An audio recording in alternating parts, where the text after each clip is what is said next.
partnering in solidarity with Saria in order to make a few demands.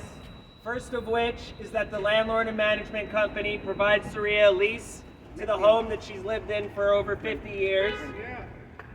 Woo! Brenda.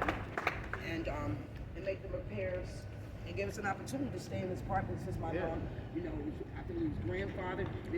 The reason she didn't sign the lease was because they had all the violations. So she had the lease up until January, February.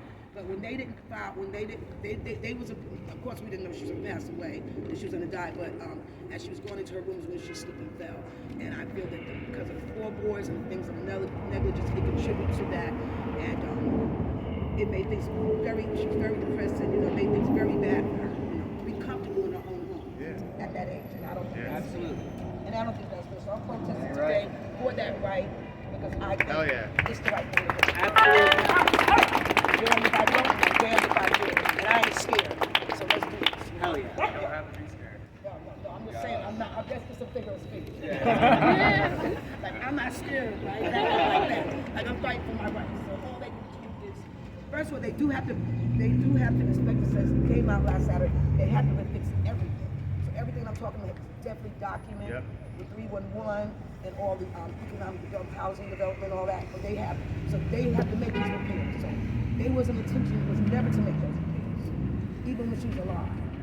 So that's why this was not, because she was about to move to North Carolina with my sister, because my nephew had just died, and she was very depressed.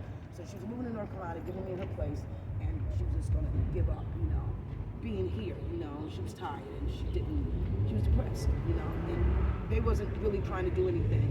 So I feel that they contribute to all of the things, not to mention she just lost a daughter from cancer, a nephew from cancer, and my niece had cancer, and so we deal with all of this amongst that. And so, like I said, so fighting for her place to continue to stay. Right. Dylan, do you want to talk on how what's happening here is just one piece of the larger picture in the neighborhood? Yeah, so I've been talking to Saria for like a couple weeks now. I mean, one thing that is obvious is that this family has been in the community. This family has been in the community for such a long time. While we were door knocking in this area, there were like lots of apartments and lots of people that like recognized the name McNeil, that knew members of this family. The fact that just because one member of this family whose name was on the lease passed away recently doesn't mean that the family should not get an opportunity to stay in their home. Yes. Saria wants to stay in her home, and she wants to stay in a home that is dignified, that has like all the repairs are made. And, I'm trying to see but Saria's mom, Shirley, has been living here since 1966 with 5 daughters. They've opened up local businesses. They started a community garden. They've attended local churches. They're just as much a part of this community as like any other member. Clearly the management is trying to kick them out because this is a rent stabilized apartment. This is an opportunity for the management to hike up the rent. And that's one of the reasons that illegal tactics like ignoring making repairs is a way to get people living in apartments to self-evict, or in this case potentially lead to the demise of the person living in the apartment. So this is nothing new in terms of what landlord harassment can look like, and it can happen really to anyone in this neighborhood. Ola, do you want to maybe broaden it a little bit? I'm Holden, I'm an organizer with Brooklyn Eviction Defense. I thought maybe it would be cool if we could collectively recite something of a pledge that was first said by our comrades in the Menahan Street Tenants Union and the Ridgewood Tenants Union. It'll be like, I'll say a sentence and maybe if y'all can repeat it. I will stand with my neighbors. I will stand with my neighbors. To fight for better conditions. To fight for better conditions. I will knock on my neighbor's door. I will knock on my neighbor's door. And invite them to join the fight. And invite them to join the fight. If I am at risk of eviction. If I am at risk of eviction. I will seek help right away. I will seek help right away. I will fight back with my neighbors. I will fight back with my neighbors. So that we can all remain in our homes. So that we can all remain in our homes. Thank you so much. This was a Education pledge. and not This was a rejected pledge that was recited last week at an action over in Bushwick, and organizers in Brooklyn Eviction Defense. We've been doing a lot of work lately. We've been super fucking busy, and I think one of our primary struggles is figuring out how we can connect all of these disparate struggles.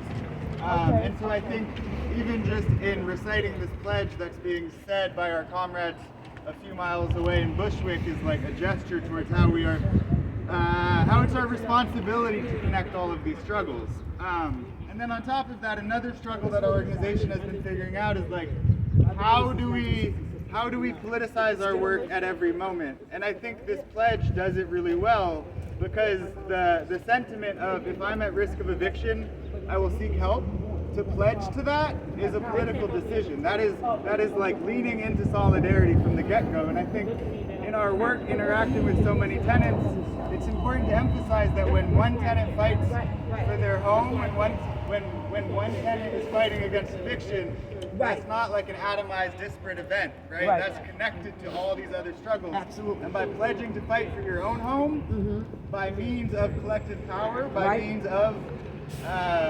solidarity, organization, that is like a political act. And I think I've been thinking maybe that's sort of how we can politicize the work even further, by like framing every single fight as like an introduction to a bigger movement, to a bigger right? victory and movement. And also, my mom was a member. She had her own garden here for 30 years in this community. Hell yeah. And she used to tend to this garden, but she has a garden between Clinton and Green over there, Lafayette. She's been here for 30 years at this garden. That tells you how long we've been here.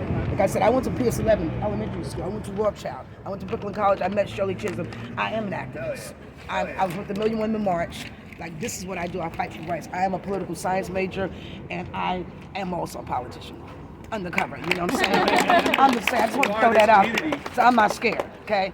So yeah, we have to fight for our rights, and if we united we stand, divided we will fall. So we got power in numbers, and anything you do doesn't matter whether you bind, whatever, because they bring all these different people to the country. You know, I want them to be in the country, but I'd like to live in my home. You know what I'm saying? I want to have the same rights as they do, not to be kicked out of my home to accommodate somebody else. That's not happening. That's not happening. So release us to be able to fight for our homes and get the improvements and the things that they should be doing anyway. You know what I'm saying? So every time I see they got a new bathtub for this person, a new sink for this person, if they ever come to my mother's house with anything, and my mother's house has been like this since the early 70s, the same stuff, everything is the same because they haven't did any repairs.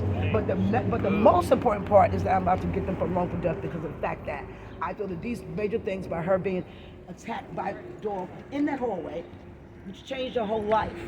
It changed her permanently disabled through the courts. That's when the judge granted her that, and she's right-handed.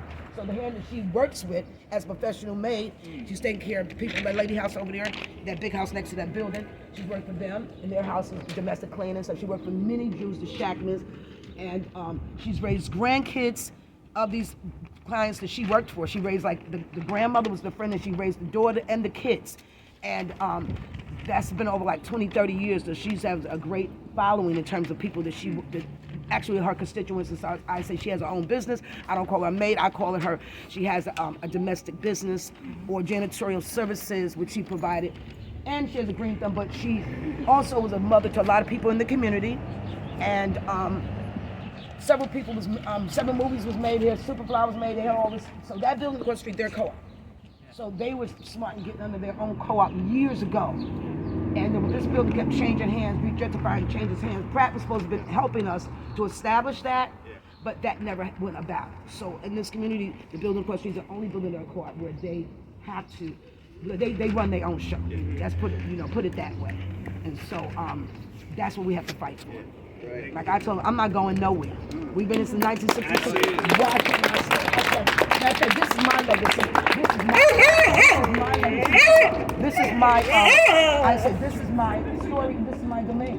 And I don't think I should have to leave it for anybody. When people look at me like, what are you doing? I'm looking like, well, honey, I've been here before you was even thought of. I've been since I was 3 years old, okay? So I had time in, and I had experience. And like I said, my mother is not a man. She shouldn't have been climbing on no step ladder in her 70s and breaking her freaking hip. And falling, like really, when